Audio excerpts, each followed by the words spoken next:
Na het winterwaar van de aanroende nacht met sneeuw en met frost en van de maan wie ik nog in de betierde maand het glad en wie ik nog weet volgejoerd een Lietse vraat. Ik sta hier dan van de middag in de omkriting van Haas, maar mist en dampwaar. Ja, dat komt dan ik doordat die mildere lucht over het koude oppervlak op je stak komt. En dat is ik vochtige lucht. Dus krijg ik die mist en de dampen waar. En hoe vocht sprutsen, het bloed wiet, flink wiet ik. Allereerst naar joen en vannacht, dan hebben we betiden wiet waar, betiden rein. Soms ruint het even flink.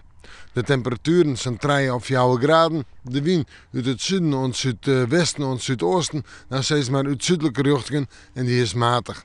En dan morgen. Morgen is weer een donkere dag.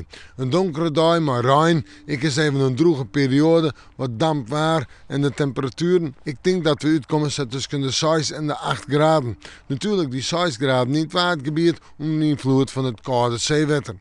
En vierdens een matige wind.